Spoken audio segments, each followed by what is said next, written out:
नमस्कार जय जगन्नाथ।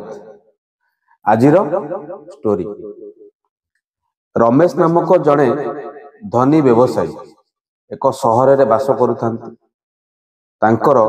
छोट झील थाए।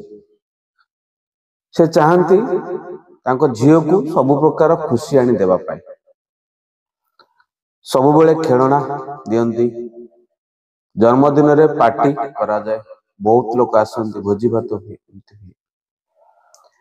जेहेतु रमेश जने व्यवसायी, झील सका उठा पूर्व व्यवसाय चली जाती। संध्यारे आसला बेलू झील शुई पड़ी था, किंतु खेलना आसे जहाँ आवश्यकता पूर्ण हुए, ड्रेस दिए, खाइबा दिए, सबुड़ा हुए।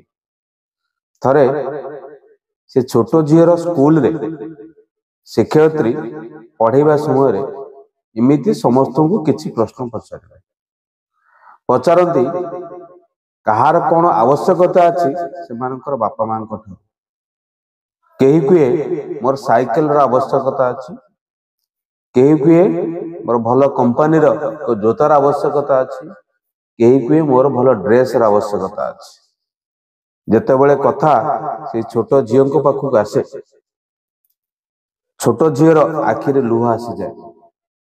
से कहे आज्ञा मोर भल ड्रेस अच्छी, भल साइकेल अच्छी, भल खाद्य मिलुची।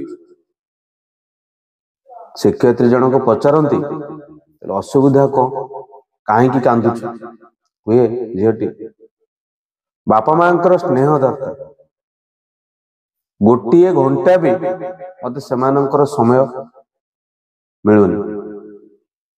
आपण केमी चेष्टा करंतु, मत गोटे घंटा समय दरकार दिन को।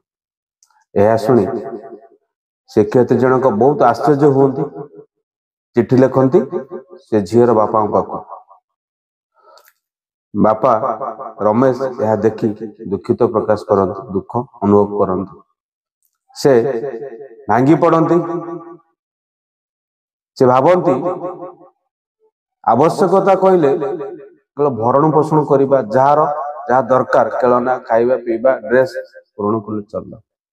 किंतु से पिलार आवश्यकता पूर्ण करने को जाई से समय को दे पारुना पिला, जहाँकि पिला प्रति स्नेह ममता भल पाइबा कमी कमी जाउछि।